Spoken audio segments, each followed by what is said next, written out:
As it is. I'd like to call the meeting to order. I apologize that we are 3 or 4 minutes late. The Brandon's clock is wrong.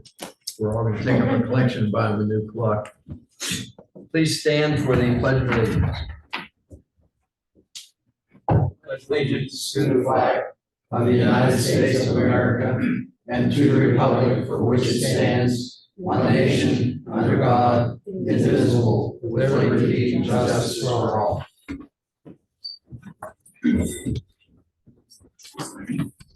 Very much. At this time, the township allocates a period of time for public comment.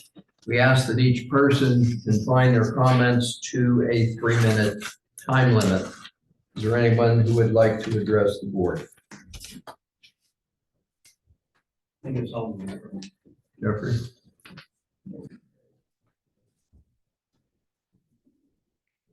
Jeff from South Main Street. Won't rehash last month's meeting, and Bracken, I will do my best to be respectful. And I'll also say this, sometimes the facts and the truth intersects with reality, and it's not often kind. So anyway, referring back to my comments from last month, there's information, I laid it all out there for the 4 of you about the HOA and who was the board members. Our former president goes back to 2011. And I also gave you a paper from 17. You can see when our former chairman went off the board in 16 because he became a supervisor. And you can see, if you read this form, the reserve fund was $38,474. And it looks like with the current financial condition of the township, it's same song, second verse. I have seen their financial statements. I didn't think it appropriate to share them. If anybody wants to see them, I don't have a problem. They were shared with me by a member of the HOA. It's in excess of $500,000. So I understand you're looking for money, aren't we all? But I have to say this. We need this best way to save money is not to spend it. And unfortunately, we have had leadership in this township that has been over backwards beyond the realm of reasonableness for people coming into the township to build commercially. I've been shared some more information as of late. I will bring it to you later. Bracken, I want to tell you something. And I'm going to make a statement. Even if I hate you, I won't lie to you. Not mess to you, anybody. Even if I hate you, I won't lie to you, and I won't disrespect you. And you can bet your sweet baby, it comes out of my mouth. I've seen it in black and white, and I can produce it because I've played that game too many times in my life when I was told by people who I respected and who were best intentions in the world that their memory's fuzzy. And I have issues with memory too because of my age. So the best thing to do is just look at it black and white, cut and paste it if you can and get it right. We have to get this township back on track, and we have to quit giving money away to developers. On our website, we made a special website on our township website for Snuffy development. Why are we doing that? Is that best use of our time? So enough said.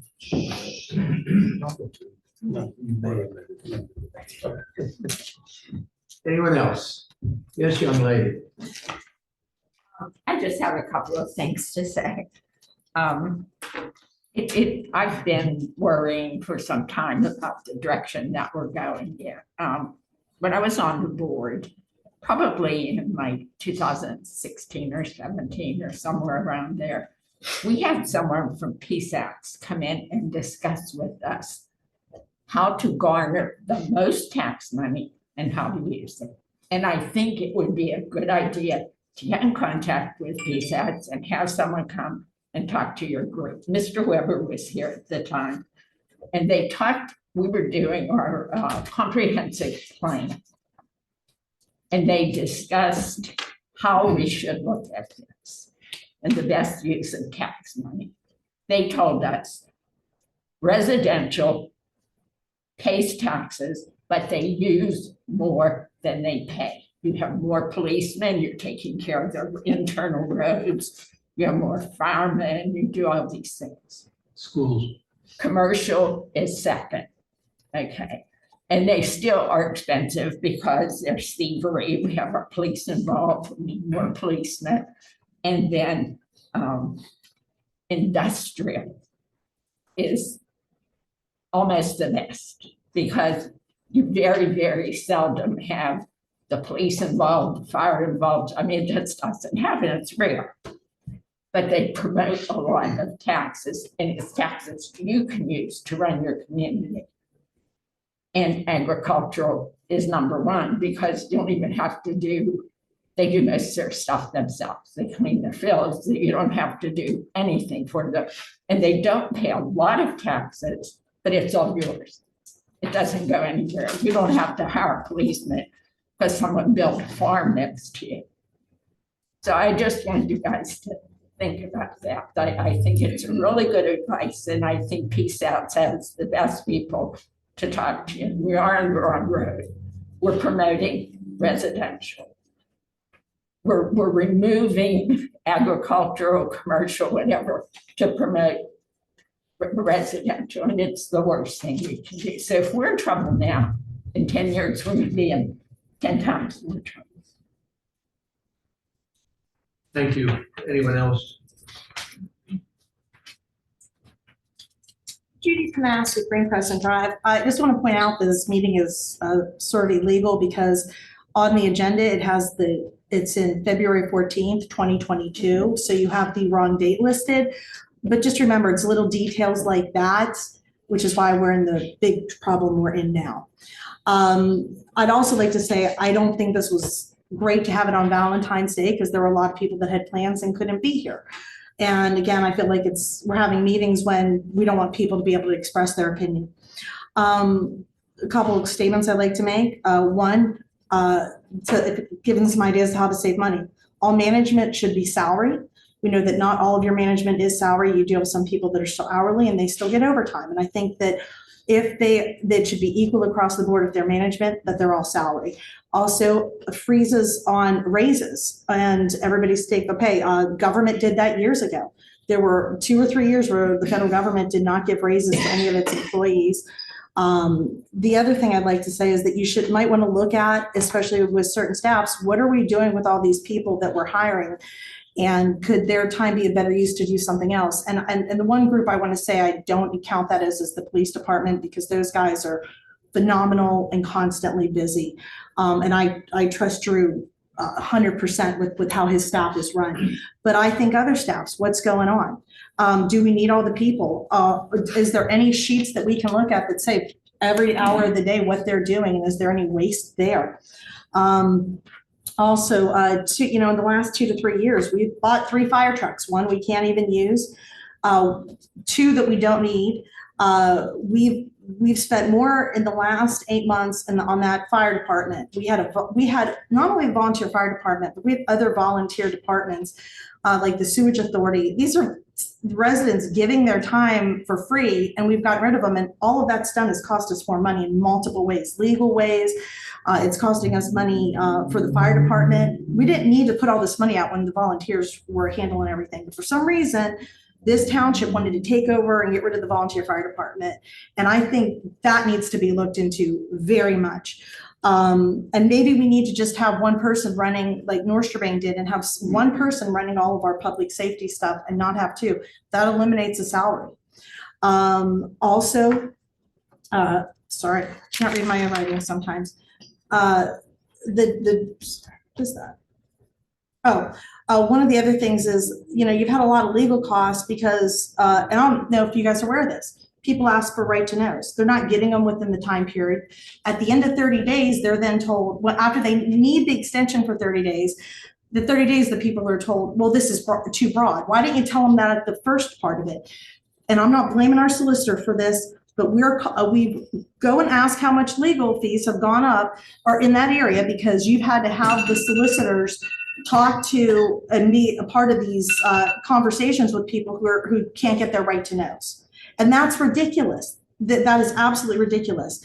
Another thing, cut off Berry Road. And you're, oh, Judy, how's that going to save money? Well, first of all, Berry Road, they just had an accident this weekend. I had to text Laney because my sisters wanted to know what happened. You know, that's going to take our cops, our fire department, everybody else. That road is a hot mess. We're not going to have the money to fix it. So why not cut it off so nobody can go down or up it and it's cut off? Laney's, I'm sorry, you know, I found old minutes I have minutes from all the meetings from over a decade. And I just found some the other day with Laney years ago saying what a problem Berry Road is. Nobody's taking care of it yet. Let's see this. Okay, that's it. Sorry. Thank you. Thank you. Anyone else? I wasn't going to speak. Nancy said very good. I'll give myself a treat.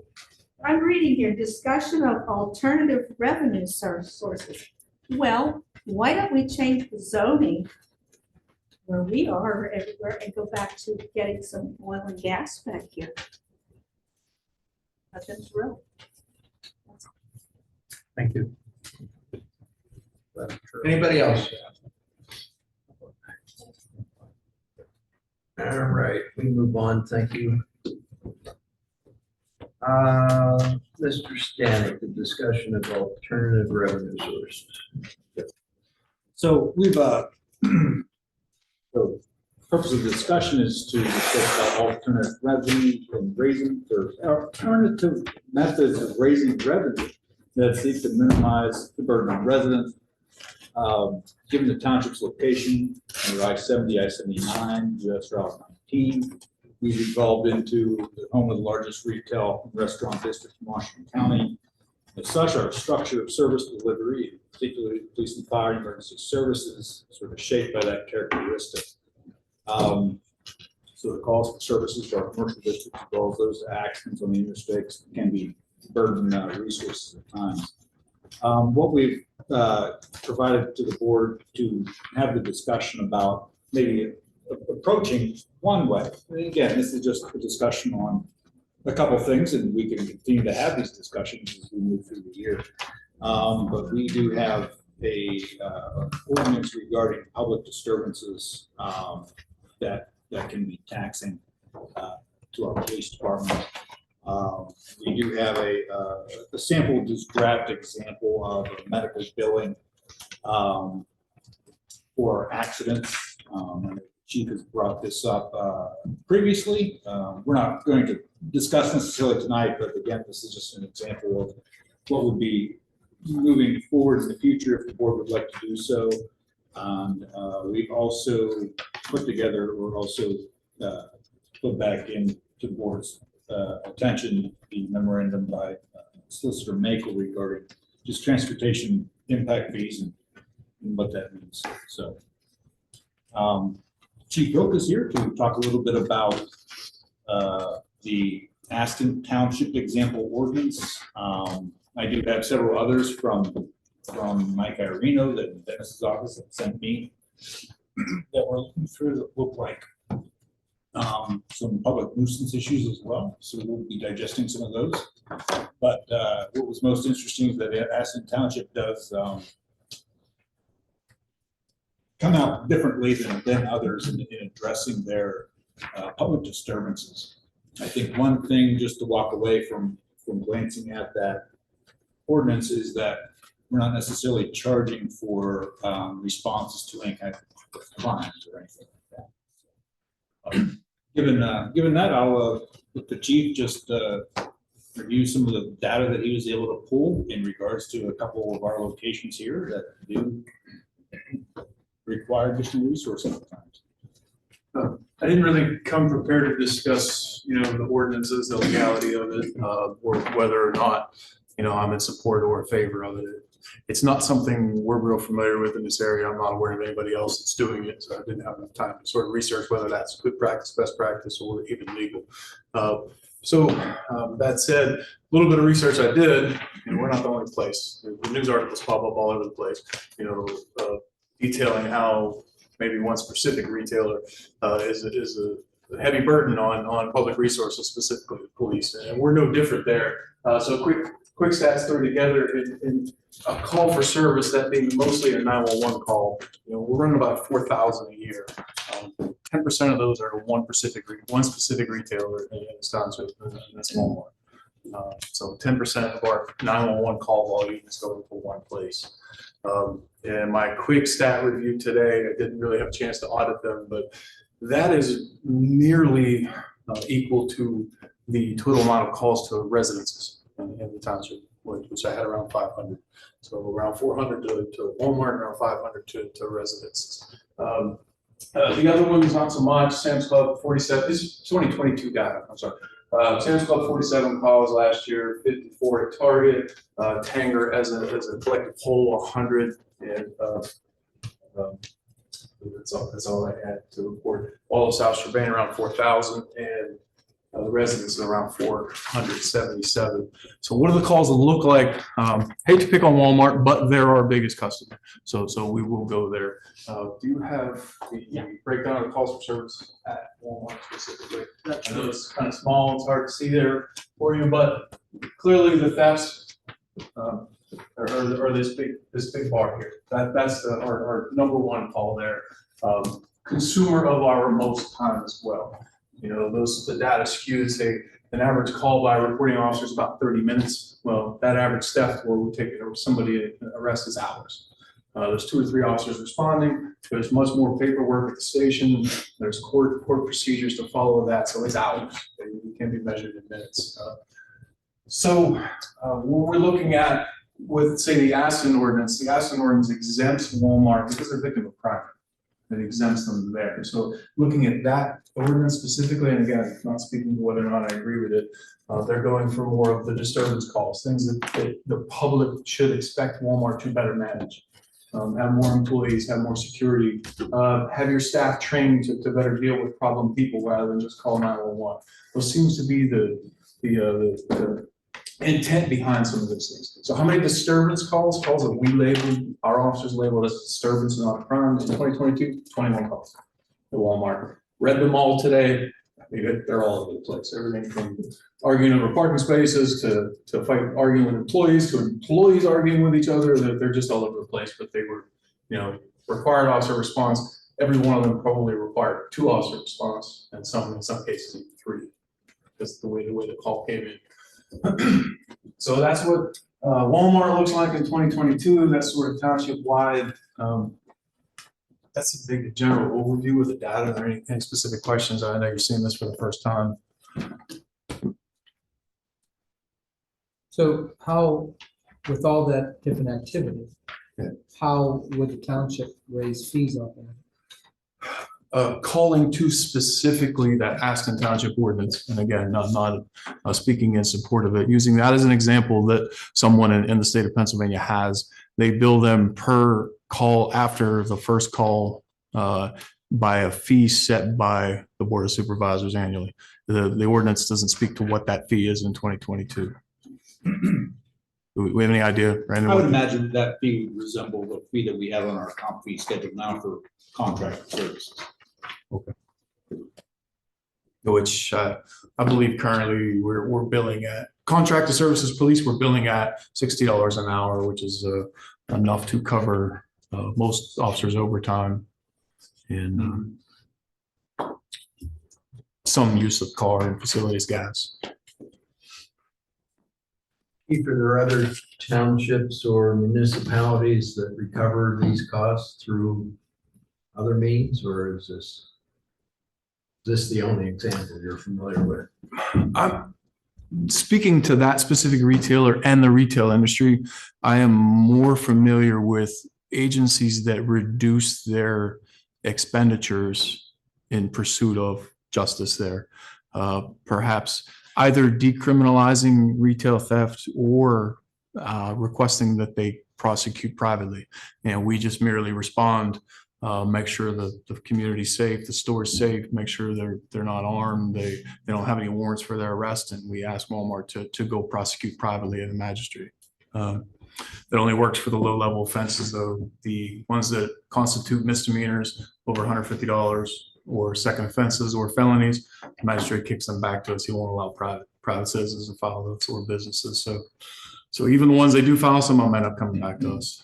So what do you estimate, for like Walmart, what do you estimate the time expense for the year 2022? What would you guess? I didn't get a chance to put that together, but just the reporting officer alone averages 30 minutes a call, not including court time, paperwork time, just being there. That's 30 bucks, that's 30 So bucks. we're $50 an hour. Would you estimate that with So if you cost said- of fuel? But you only have one officer respond? No, again, as I alluded to earlier, the trackable data that I have is just the reporting officer. I don't know how many backup responded or how long they spent there. But if there's an arrest there, or if it's a disturbance, let's go to the disturbances. All 21 of those calls I read today, at least 2, if not 4, are going to every single one of them I read. So you're at a half hour there times at least 2, as many as 4. So 1 hour to 2 hours worth of. What did you say? You were going $30 in that? 60, No, 70, I 60. was guessing, I've never done a cost estimate per hour of what an officer costs. Just we bill based on an overtime rate, and assuming that we get some benefit for that at the community as well. So if Walmart wants to, or if a developer or somebody wants to pay somebody to sit in an intersection and help control traffic, if they're paying the salary, I believe the community is also getting a benefit out of that. We got another officer sitting out there in case something really bad happens. Community sees it, people slow down. It's a benefit to the community as well. So I think we eat some of the cost of the officer, and we just bill for the overtime rate itself. So when you have, I think you made the chart, didn't you, Chief? Yeah, When it says time and hours, reporting officer only 175, does that mean the total we spent that was total per for the year? total per year. Average per call is towards the end with about 0.46 for Walmart. This is pretty much the same across the board. Most calls, time to respond, time to deal with the incident, time to do maybe a little bit of paperwork in the car, and then they clear through 911, and that's the time that gets noted. Sir, oh sorry. Sorry. Mr. Chairman, I'd like to ask, Yes, Mr. Weber. Chief, speak to that issue where you said these retailers could find novel ways or additional ways to reduce the number of times they call the police. Have you ever worked on a program or worked on a recommendation of ideas or reasons you should be called or not be called? Have you done any of that? We have not. We do offer to go to businesses. I went to Tanger at one of their managers' meetings a couple months ago. Went myself, and we spoke to all of the retailers as a whole about ways they can be safer, help reduce their thefts, or help be better witnesses or reporters to us. So we do offer those programs. Perhaps they're not as aware of them. I think some of the communication breakdown is they're national retailers, and I think they get their marching orders and their policy and their direction and their directives from a national level, and their training and all of these things comes from another place and not necessarily from our interaction. Well, I think I may or may not know this answer, but maybe you can answer it better. What can we do with these retailers to affect change? What can we do differently? I mean, how can we convince them? I know you just said national headquarters sets up rules, great place. What can we do here at this level to affect change? They can't help who comes to their establishment. It's a busy place. It's a popular place. And I think we benefit from that as well. That destination establishment creates other places probably in this township. No economist on that scale, but if that didn't exist there, some of the other places might not exist either. But what we can do to them, they have high employee changeover probably, so I'm not sure. I'm not sure how we could train them and keep them all trained. It's a tall enough task to keep our people constantly trained on newest things, trained on update training, pulling them aside for that. So working with them to reduce their calls, I would fear that if we threaten to start finding them, then maybe they stop calling us when they shouldn't be. That would be one fear. If we see it with alarms, we send alarm fines. Well, my experience with that as a sergeant, I'm working the night shift 2 a.m. We get an alarm call at a business. Well, they canceled it and then I get to the business, nobody there because the manager canceled it from home so they didn't get fined. And they canceled the alarm, canceled our response. So would we deter people from calling 911? I fear that because if they need our services, they should not hesitate to call for us. Chief, I was always under the impression that a lot of retailers had their own internal security or shoplifting and whatever. That's no longer the norm, apparently. Well, I won't speak in a public meeting to who has and who does Yeah, not no, have. But we do have places that have reduced their staff and in favor of maybe better educating the rest of their staff what to look for, but not people specifically targeting, thievery or retail thieves. But there are still plenty calling and they have active store security personnel, and it's generating a lot of our arrest statistics. Our arrest statistics are sort of through the roof for a comparable department, such as our neighbors to the north. Arrest far more people. It's because of the thefts and it's because of the store's in-house security people. So yes, they do still exist, but some don't have them anymore. I hope we respect. I don't call attention to the who's, but No, I don't need the names, but I'm maybe confused. Is it better or worse from our perspective if they do have? I mean, is it the fact that they have security is increasing the number of calls, or are there incidents that they handle in-house because they have security? the in-house security that's designated for that, for calling us for the crimes. Oh, okay. Yeah, I was naive. Yeah, Assuming they handled it. They're specifically focused to those investigations. And I would hope that, just the publicity and the awareness of the community that we do investigate and prosecute these things. You see our, videos on the Facebook page. We hope that deters, on some level, crime. So I think their presence is helpful, but it does generate more calls. It does generate more arrests, and it's business for us. First of all, I want to say I know that your numbers are phenomenal. I remember when East Washington published them years ago, like our township's numbers were, the prosecution rate like, for our police force is just outstanding. It's above state levels. Like they just do a great job. Drew, I don't know if you're for this board, I want to make two comments. One, because this goes to what you guys are deciding on what to do or not to do or whatever, and Drew's comment about people being afraid. There's a lot of stuff going on in the Charleroi, Bill Vernon area that's starting to move up this way, and there's a lot of crime going on. Like their Walmart is so dangerous. My eye doctor's husband won't even let her go there. Like it's gotten that bad.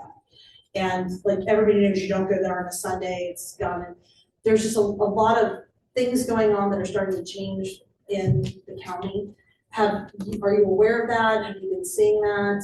And just because if you change some of the things that you do or how you do them, will that affect that if there's starting to become more crime? I mean, we've got people soliciting money. I don't know if you guys have seen this on the weekends. I haven't seen it recently, but there are people that are like playing instruments and doing stuff and trying to get money. If you go to Trinity Point or Strabane Square, it's like we're living in New York City and they're trying to get money at the corners. I'm sure that people have seen it.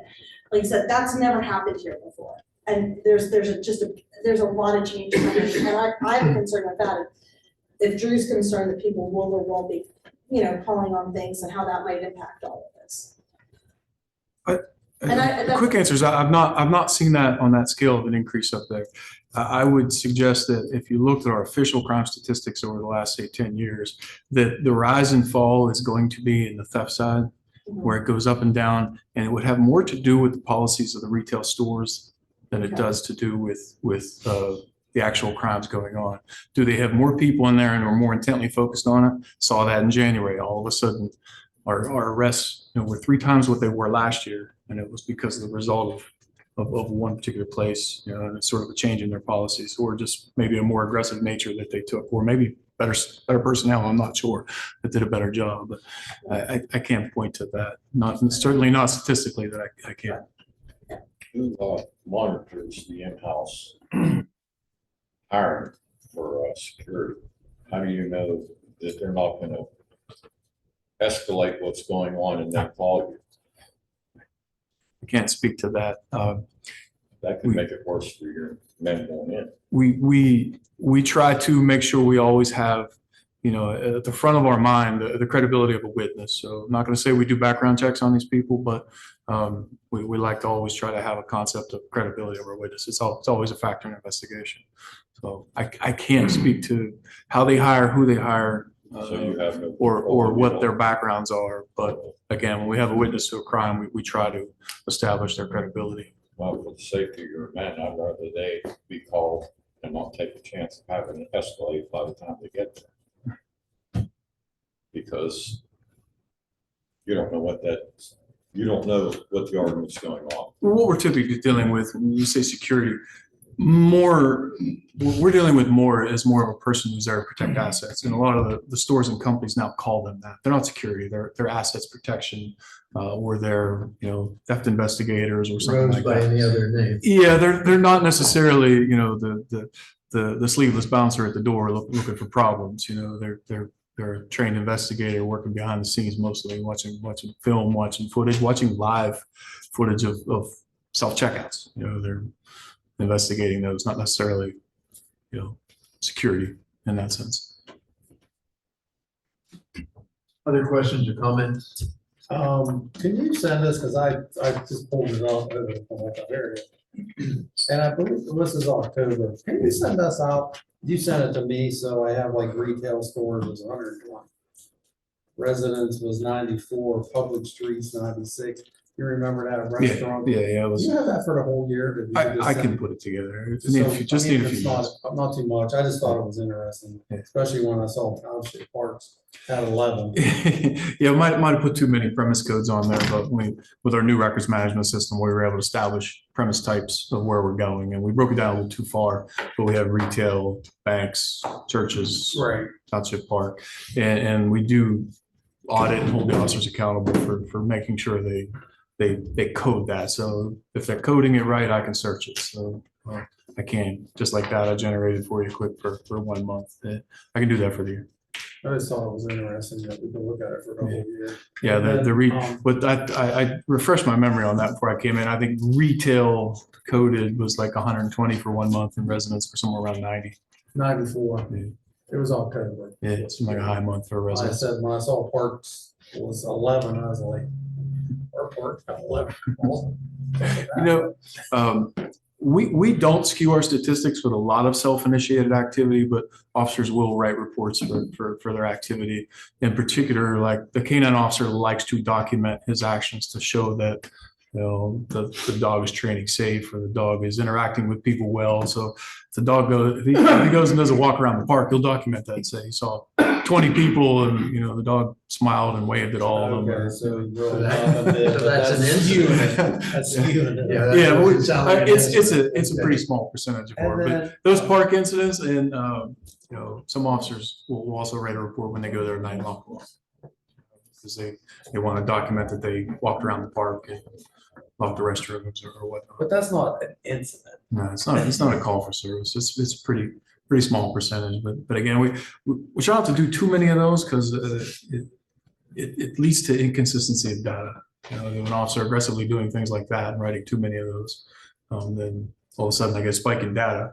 You know, I can, you want me to raise our incidents for next year, I'll bring you 5,000. It's easy to do, but that doesn't mean the 911 calls, but I know, you know. And then the other one, and I know I'm looking at an ordinance versus, do you think, well, you can speak to this. Walmart give you grants or anything?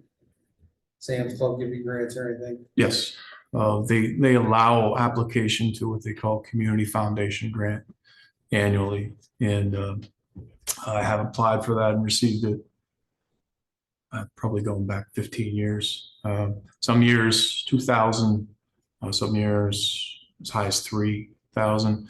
I applied for each Walmart and Sam's Club and generally received them. I think we were off a little bit during the last few years.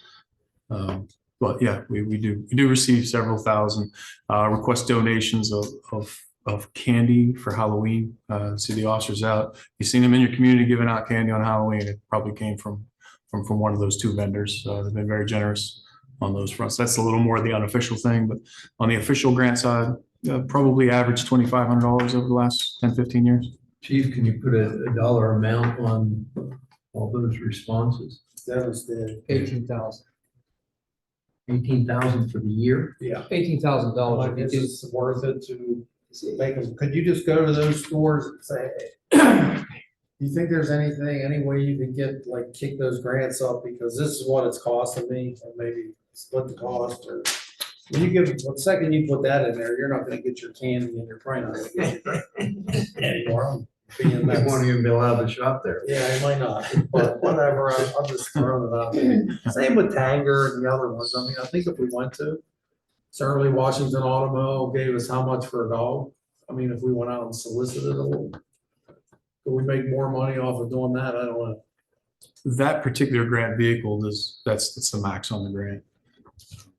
But I know, but if you went and talked to the managers, you might, That's said, hey, my supervisor's thinking about putting an ordinance in, it's gonna cost you 18,000, if you think you can kick that up to 9, somehow, maybe we want to put that ordinance in, I'm a negotiator.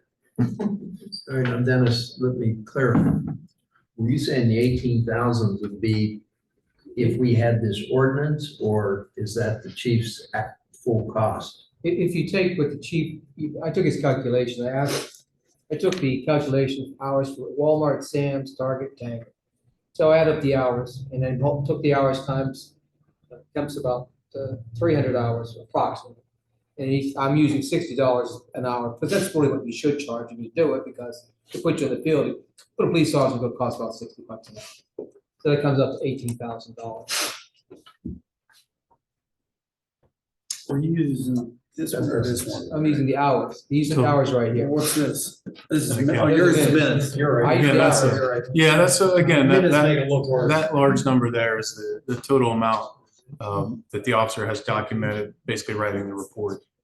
Again, if we made an arrest, it's hours. But those are the thefts, so that's a large number, large amount of arrests there, theft arrests, and those take significant time, because the criminal complaint affidavit takes time, court hearings take time, all that eats up officers' time, and they're doing that when they're not out in the community. They're doing it on their shift, which means they're in there and not out there.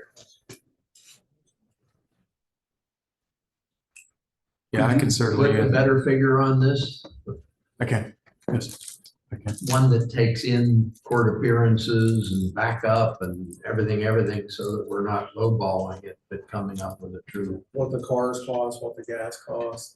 That's another. You want- That's another. With FICA on there as well? No, you do. No, you do. You carried away, but I think with all due respect to the Yeah, solicitor, I think sure. $18,000 is not even close to what we're really talking about. I'm just using his. I understand. I'm just saying, he's got more information than you do, and if he put a pencil to it, I think he can come up with a figure that's Okay. valid. I'm not asking you to inflate it or to, Yeah, I can. Yeah, unfortunately, wasn't my discussion part of it isn't a way to raise revenue. I mean, I wouldn't suggest raising revenue through the police department.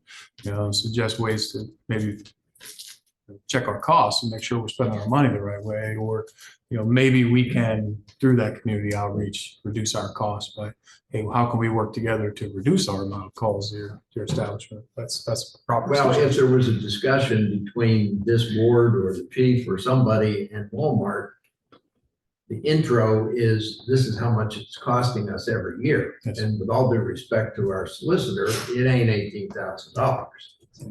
It's probably a lot closer to 100,000. So I think we need to put a finer pencil to it. We'll look to estimate a specific hour, and we'll document exactly what goes into that hour breakdown. So you know what you're looking at, whether that includes health benefits or, No, you do. I mean, Pensions, you have to add that all together, Vacation plus the car also. sure. Yeah, we'll do our best there, and we'll let you know exactly what it reflects. Thank you, Chief. Any questions further, Chief, on this Thank you. subject? Thank you. Any further discussion on this particular action item? All right, we move on. What else you got, Brandon? Also, there's, and Dennis, I'm not certain, we didn't connect. Do you have other information on other impact fees? I think a lot of stuff has changed over the years, so right now, I think we could use a traffic impact study, an impact fee. That's the only thing I can come up with right now. The other things, I guess, have now been declared unconstitutional law, so. Well, I think the latest, greatest update recently was the stormwater management fee that Correct. townships were putting in. The state Supreme Court had come out with what? The decision that that is a tax. And it's illegal. So we're jumping to Dennis's, who skipped the fire. That what you're telling me? Yeah, we'll skip fire. We're skipping fire. Yeah, yeah. So, well, that's fine. I gotta go to your thing. So the impact fee is only for infrastructure on roads, is that what you're telling me? So, well, that between the two, so how, like, I've heard it take like a year and a half to put in place. It would cost $100 and whatever thousand to do it. But if they, and I don't badmouth anybody, but if they would have started it 25 years ago when all this started, maybe we had some money, but the Fixbury Road. All right, just, I think that's, like it says, but it doesn't really say how long it's gonna take. It takes about an 18-month process. So it's an 18-month Yeah. process. The quote that I've seen before, talked to traffic engineering firm about that, it's about 105, 110,000. And the engineering firm would cost, 105, 110,000.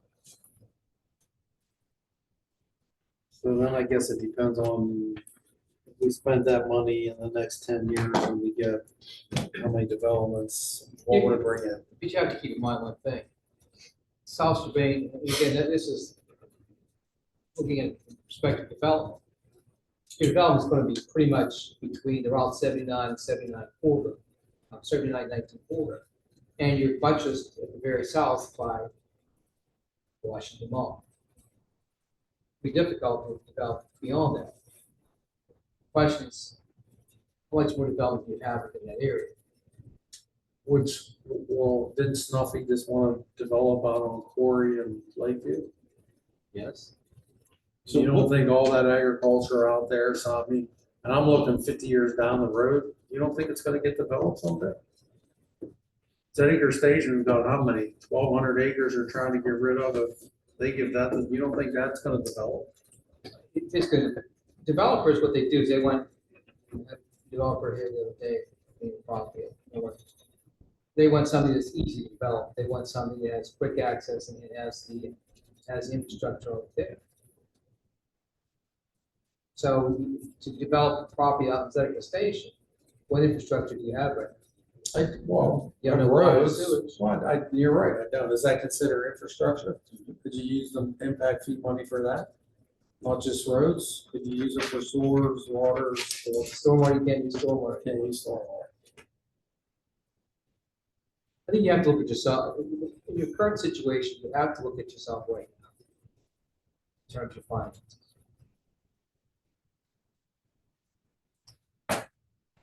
I'm not gonna argue that, I'm just, like I said, I look 50 years down the road. so- But right now, you gotta think, you can't. I know, but so I can't, so in 2 years, this might be something we want to do, but right now, I have to agree with you. But I'm looking, so I got 2 years, 11 months, and 10 days left. It's been an hour and a half. So possibly. And It's 6 years. after, we might want to do this in 2 years, I'll still be here, so that's all I'm saying. Mark, over time, this would pay for itself over time. There is a lot of value into that. Oh, Is this a way to address operating revenues? No, but No. Dennis had presented it. I was just putting it back in front of the board. No, I'm not opposed to doing this, because like I said, if they would have done a 25 before Strabane, Trinity Point, maybe we could have fixed Berry Road, but they didn't do it. So now Berry Road's thrown on us, like a lot of things are thrown on us that other supervisors have done, and we have to deal with it, so. Well, I would definitely like to look at this. I just don't know budgetary wise, certainly it's not in this year's budget. But I would like to look at it. I'd like to know a little bit more about it. I deal with a firm called Boosters. They do a lot of traffic engineering, I don't know whether Brian knows or not, but they would be a firm you want to talk to, they could give you an idea. Why, get some information from them. Yeah, I mean, I just like some information, like, how, you know, again, say Snuffy does come and they put 300 homes, like, what kind of money am I gonna get out of them to fix Corey or Lakeview? I So can't fix Lakeview. It's not ours. with your permission, I'll call Wooster, and I'll get some type of information to you guys, what the cost would be. Yeah, Dennis, don't call. I'll call Wooster, I'll call Trans. Okay. Yeah. Just for the sake of discussion, could we establish an impact fee without traffic studies and all this other rigmarole? Just simply, we don't simply. You have to go through a process, statutory. So much for going it the easy way. Laney, If I could just make a comment, please. the speed limit on Berry Road is 25 miles an hour. And I truly believe if we gave tickets to people who were driving on Berry Road, nobody goes 20 miles an hour, 25, they go 45 or 50. Because I follow them and I track it in my car and I see what they're doing. If we gave out tickets, we would pay for fixing Berry Road. And then we wouldn't have anywhere near the amount of traffic. And once you got a ticket, you're not going anywhere, it slows you down.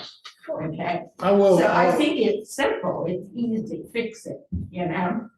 I would defer to Drew. I know Donnie's Auto has told me that it actually tickets cost you guys money. Because by the time that people appeal it, you gotta go to the magistrate because they weren't going, or they hit black ice, or it was a deer, or whatever. I did a lot of time on apologize. My wife had some surgery and I didn't get it in late December. I had some ideas about Barry. Drew had given me a lot of information on Barry. And if it wasn't for the black ice and the deers, there wouldn't be any wrecks on Berry Road. But That's not true. that's what they say. There was an accident on Saturday, or was that Sunday? It was probably Somebody deer that was- jumped out. What the report say? He's saying that that's what, he's saying that That's what they all say. But it's not true. I get that. I'm serious. I get that, lady. I know. Chief, can you explain to you about the fines, the allocation of Yes, fines? and explain that.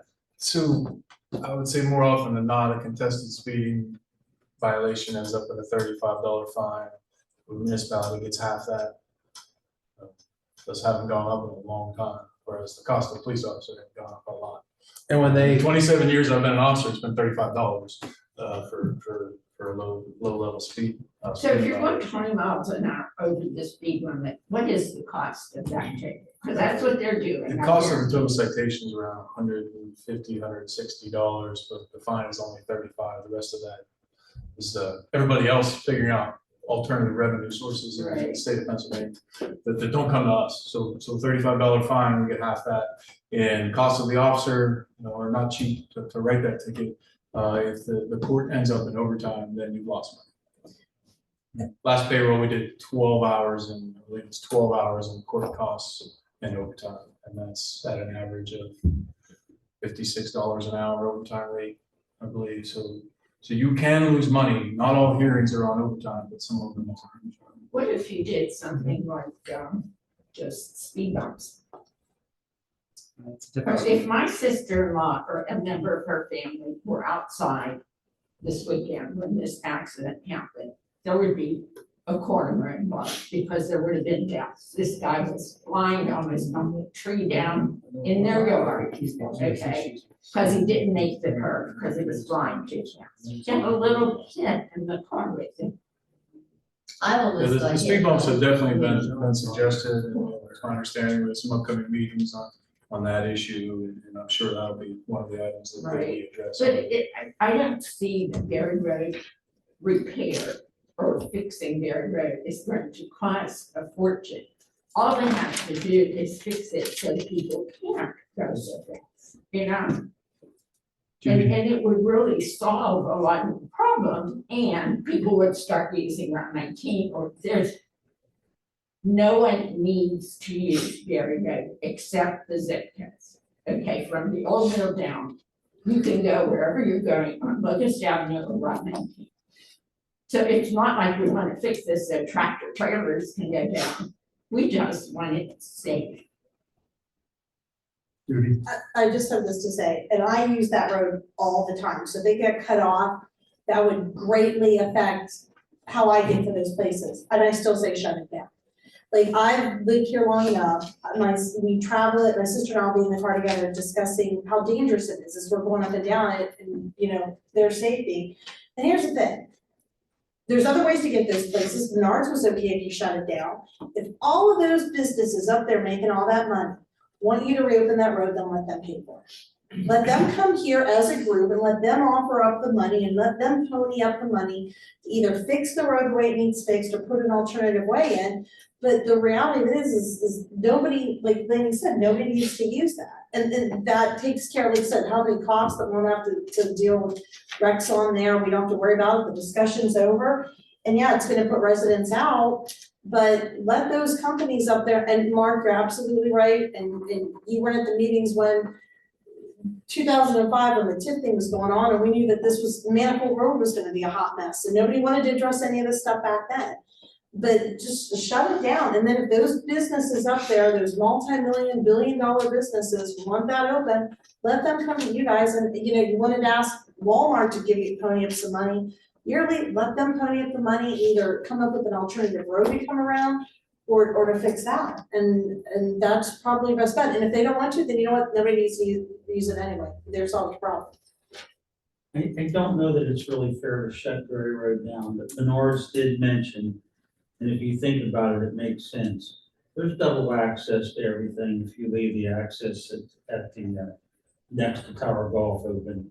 Just shut off the back entrances to some of that stuff. Get rid of the traffic. You know, that's gonna make it, and just do it as an experiment. Shut off the back of poles. There's two ways to come out. They can go over behind, shut off the back of the foundry.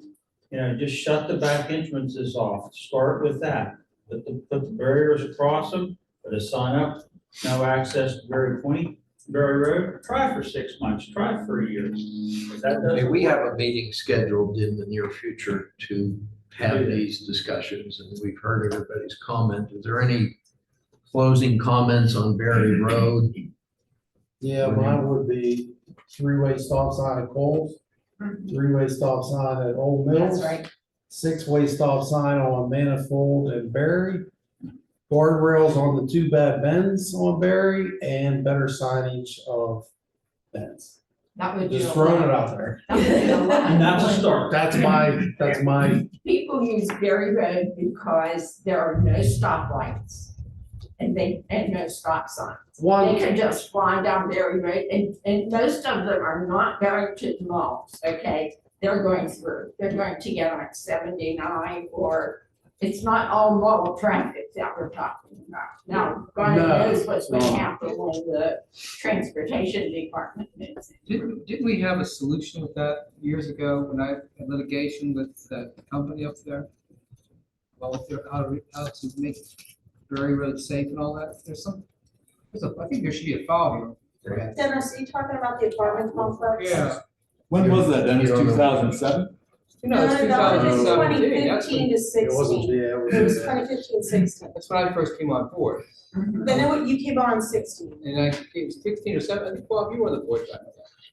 And basically, I came up with an idea how to make it safe. I thought there was drawings or something about that. well, they were talking, giving 100,000 to refix the Refix the intersection of Berry and Manifold. The T. Yeah, there was a contribution from the developer of an apartment, it was a senior apartment complex where Menards is going now, to go ahead and contribute 150,000 towards the Engineering. Berry Road. They wanted a variance and an ordinance to be able to come. Was that for the old mill? So no, that was an offer, that's not. No, just the table. I know one other one that I would bring up, and we talked about this. Did you ever Google it coming from? Me and Drew were wondering if you Google coming from Canonsburg, does it throw you off at Meadowlands and tells you to go Manifold and go up And Berry to go to all those? Do you know? We were talking about that. Sometimes. And if it does, then that's where a lot, I mean, that's the direction people are getting. That's the way I'm going. But All my most of Google the- things, Right, but most of the people right now know it's a shortcut to 79, and that's why they use it, and most of them are not even residents of South Strabane Township. They're Well, no. just going through. When they opened up the end of Manifold, they got. That's right. You're right. It's Our not- it's traffic nonstop. light quadrupled. when it hit at 70. Townsburg, the Colts does take you. People getting off the interstate. that is We talked rural about residents. that. You just did. I just looked it up. They don't know. Townsburg, the Colts. It brings you They don't Manifold go that there. bypass, they're still speeding. But if it would be faster to go on Berry Road, they wouldn't do it. So if you did put the stop signs up where he said it would stop people because they just don't want to do that. They want to go as fast as they can. And Locust Avenue is focused right there. Could you put a stop sign by the houses? Could you put a stop sign at the house below hers? And then before Nancy's house on both sides? That would slow them down too. Because then they couldn't speed. They couldn't pick up 45 miles an hour. Yeah, I don't know and stop. legally if you could do that. It's not an You have intersection to have a traffic study and all that. to do all that. There's too many rules and I'm just regulations. gonna throw a little cold water, not that I don't think of your ideas, but if you start closing down roads, if who's gonna say they don't wanna close down Manifold? You should put all those. It's a state road. That's a state road, we can't close it down. This is a municipal road. It's in South Strabane Township. It is actually the busiest road in South Strabane Township. And it's what, 2 miles long, about a half. Okay, gang, this is a little off the topic. So we could get back. Do you have anything further into the heading of? No, I think we have some direction. Braxton, if I may bring up one other thing for the budget.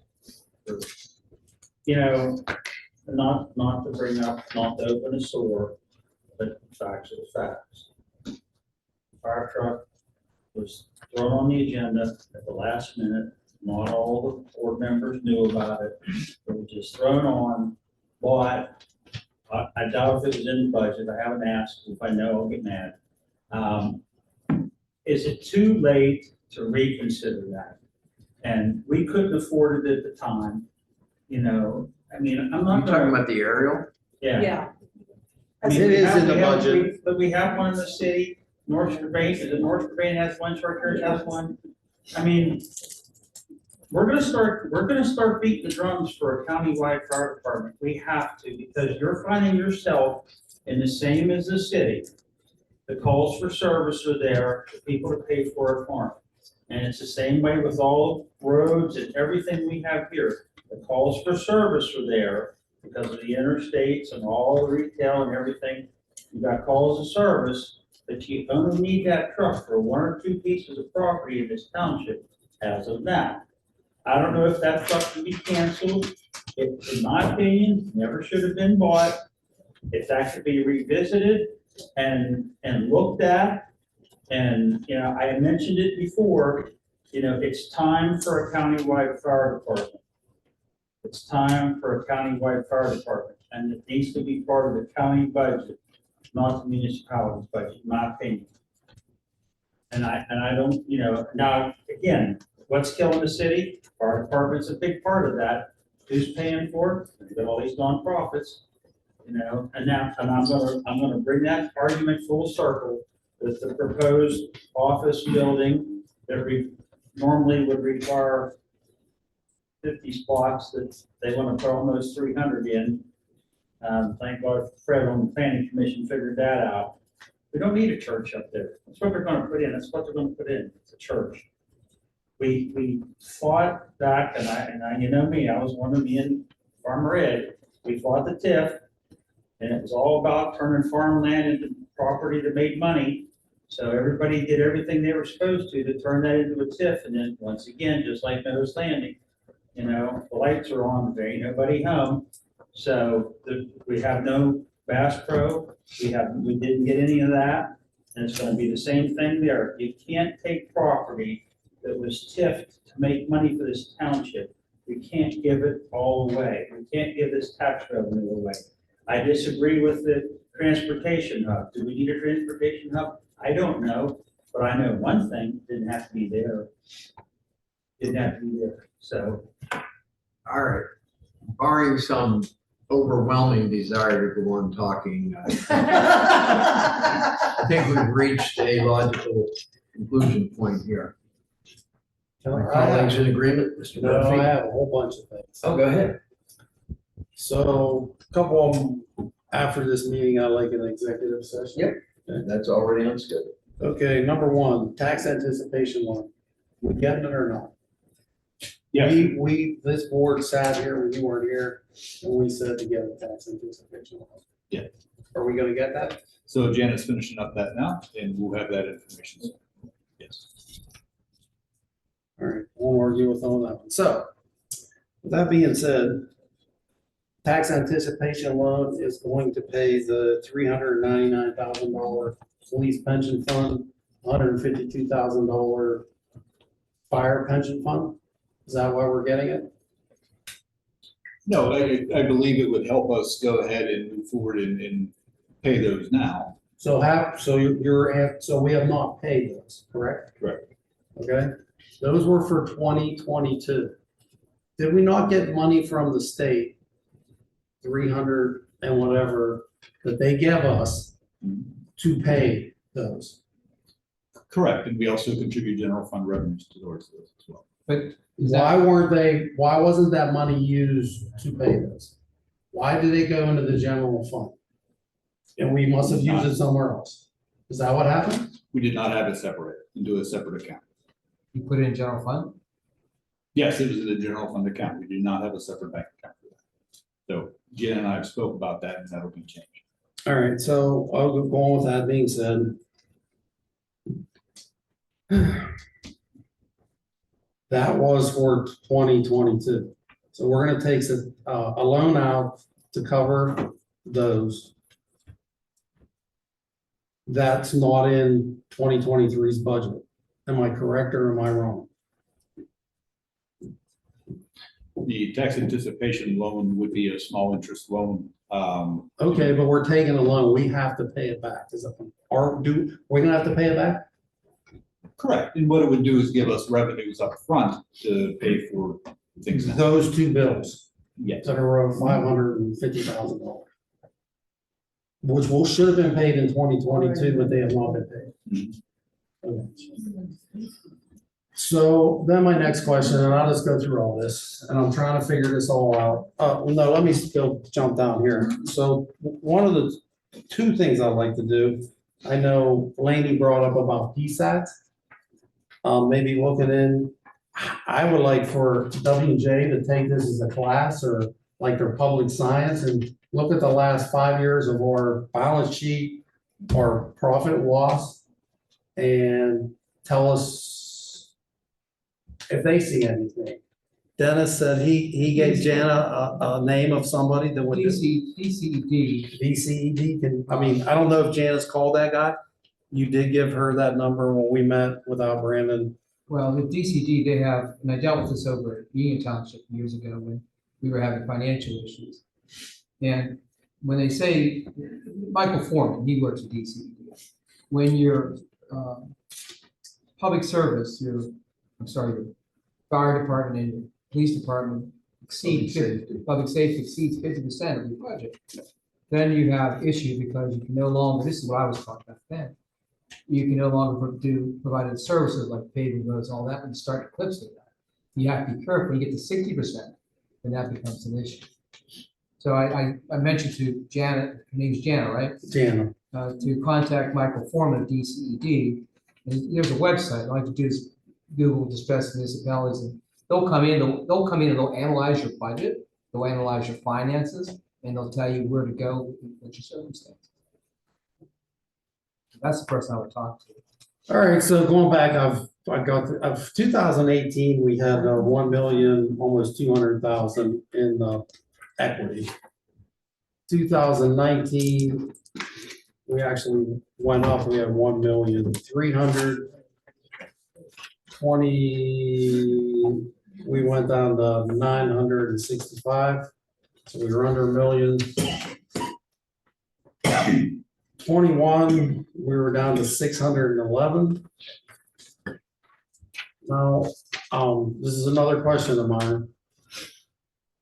2022, end of the year, balance sheet, total equity is 511,000. But you threw the $612,000 of ARPA money in there, which was budgeted for 2023. You take the 612,000 out of 2022, and we're actually in the hole $100,000.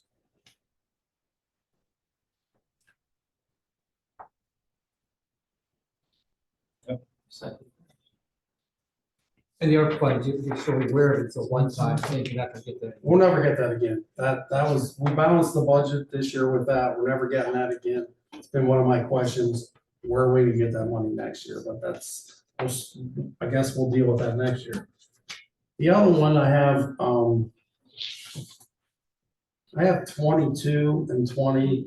This is why I really want, like, I'm on an account, my son is, and then we looked at one of these balance sheets and he said the payroll liability was a negative $550,000. He's like, that. That means you prepaid it. That's a negative. It's not 550,000. It's like, so he's looked at some of these and he can't understand them. He's an accountant. So if you expect me to understand these, I'm trying. When I go to like 20, 21, and there again, because I don't understand it, and I gotta look at it real fast. There is a municipal.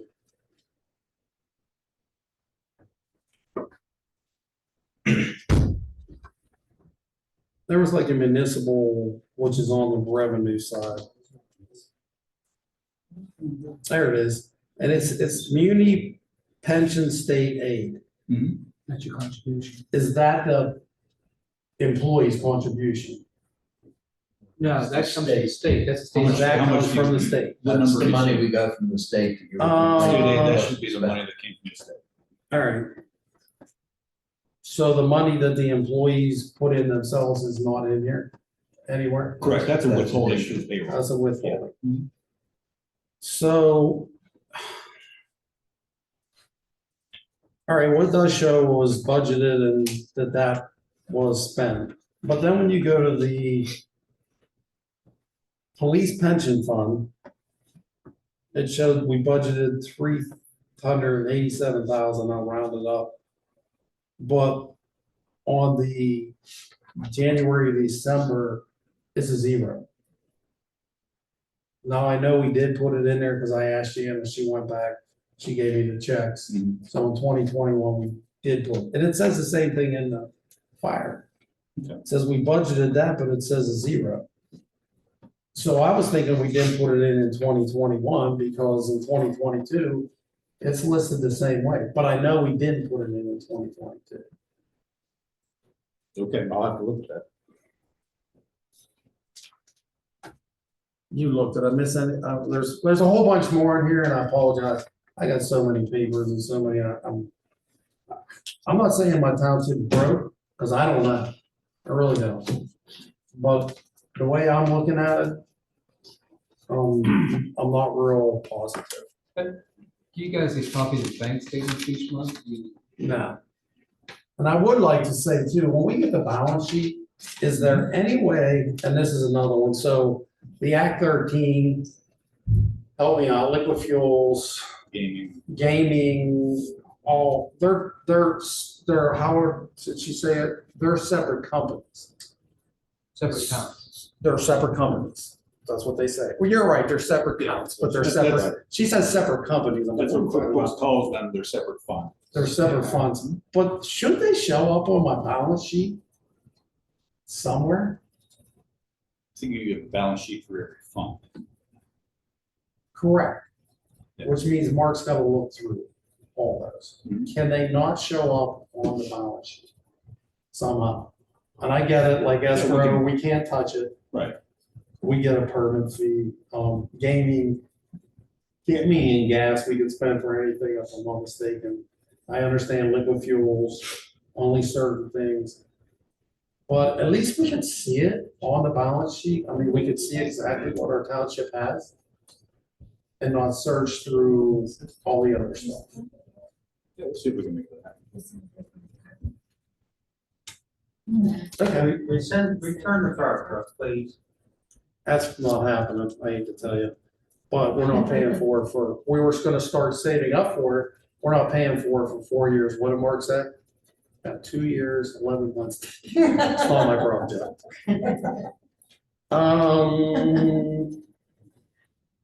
Ball field rental. You wanna go over that? Did you want to mention a couple of things that you wanted to change? Sure, if I can find it. This is, I got too many papers. We have one policy, which I kind of chuckled.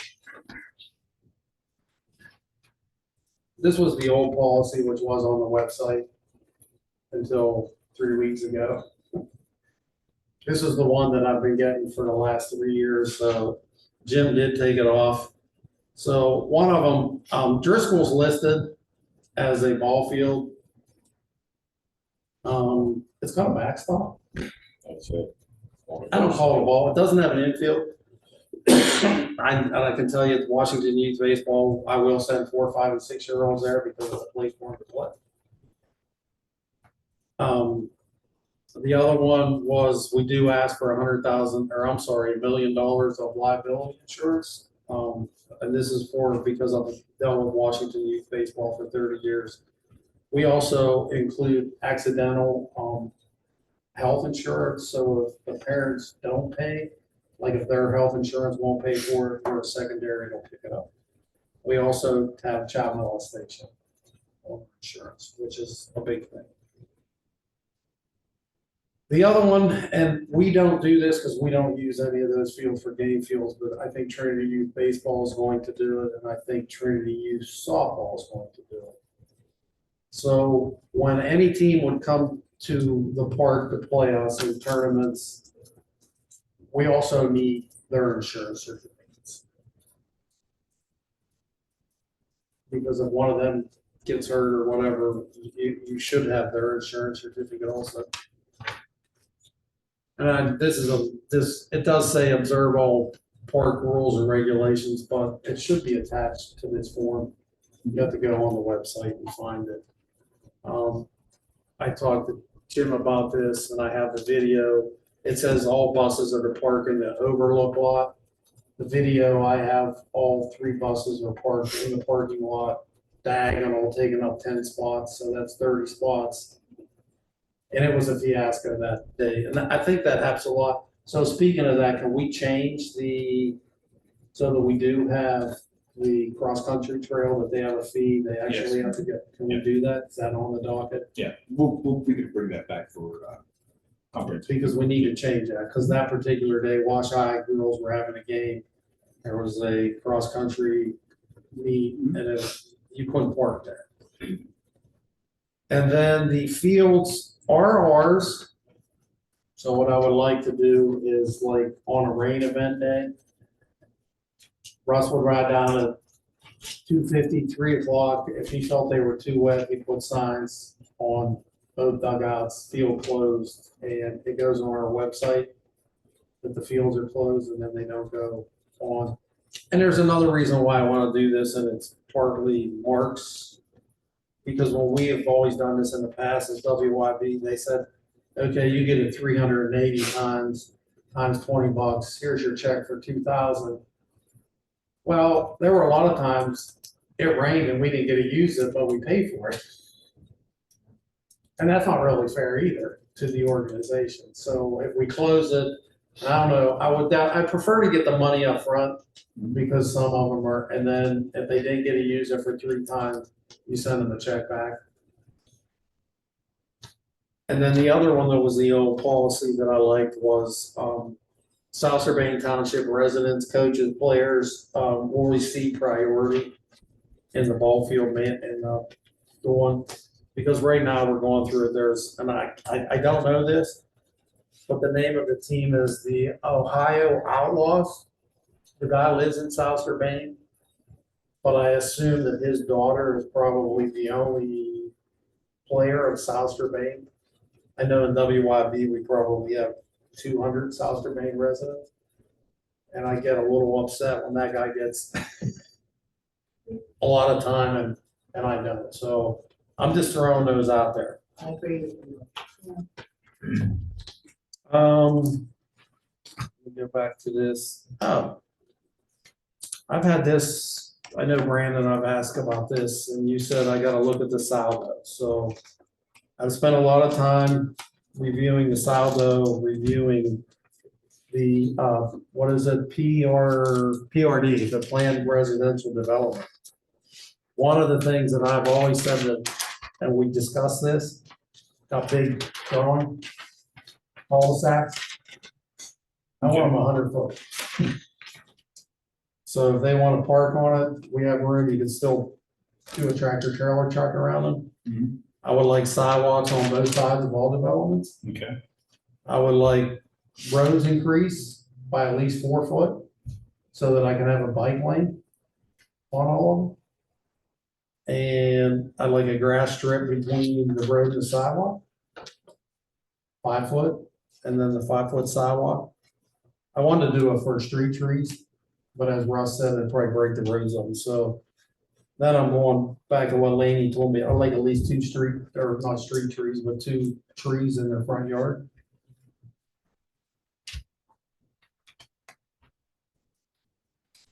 And I had a lot, like, I was deferring some and I wrote it all down, like, it was dependent on how many houses, so if there were not, and I have it all written down, and I don't wanna take a lot of time, but. If there's less than 30 homes, maybe sidewalk on one, if it's more than 30, sidewalk on both sides. Is this direction of the planning commission, or are you just gonna bring back an ordinance, or? That's up to my fellow board members, I mean, I'd be more than happy to sit down some other time, I don't wanna take up a lot of time tonight. But I've been looking at this for over a year and just haven't said anything, but, you know, it came up with when they were talking about the cul-de-sacs. If you go to the end of Woodside Drive, their cul-de-sac is 85 foot, and it's adequate, but I'd rather just go to 100 foot, but it's, I can take my dump truck and 25-foot trailer when I work at places and go right down and turn around, come back out. The one at the end of where's Bob at, he leaves, whatever that road is, I don't think my pickup truck will turn around there. Real quick question, Mark, when you're going over the stuff in the park, do residents have preference over non-residents in renting the things? And do the non-residents pay more?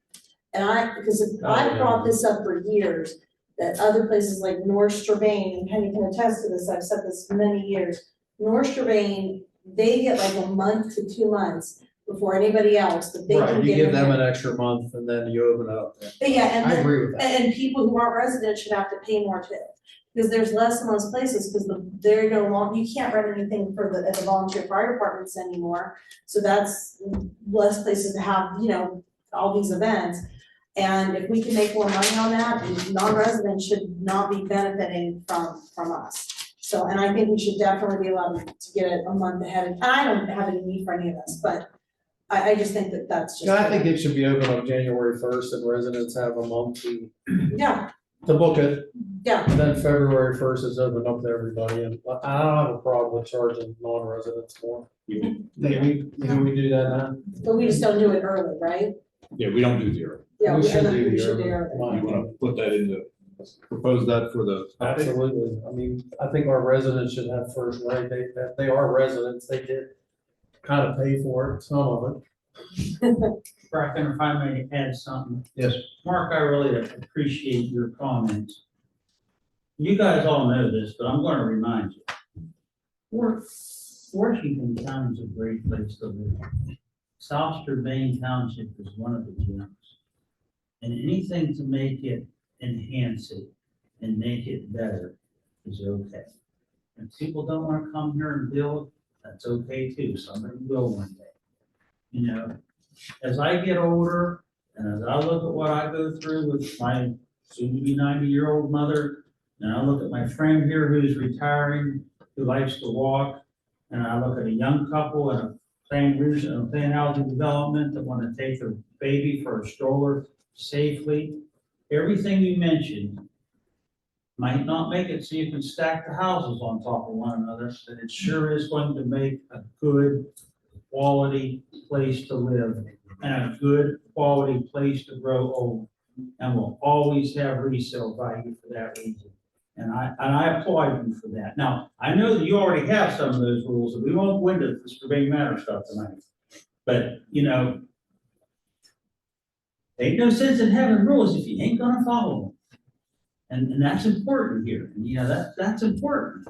And I sat here and chuckled, thinking, oh, you know, we're supposed to put them over there and send the master plan, and we don't do it. Why? Okay, you bring that up, and I appreciate that, and I agree with you.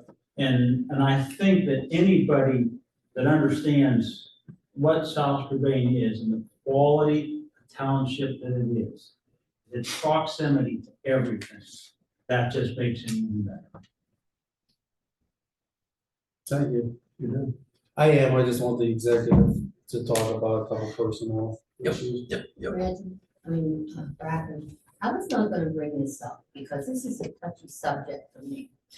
I had contacted the fire department for a rental. They closed everything down. Why? You need money? You know what was the answer to me? I said, what do you mean you're not renting those rooms? Well, we have to clean them, nobody will clean them. You charge $300 for the room to rent, you take $50 and pay a cleaning person to come in and clean it. Now they've got, we don't have anywhere to go in this township to rent a room, nowhere. Well, they went after the volunteer fire department, there's your answer. I mean, why? Why did they close it down? They don't have staff.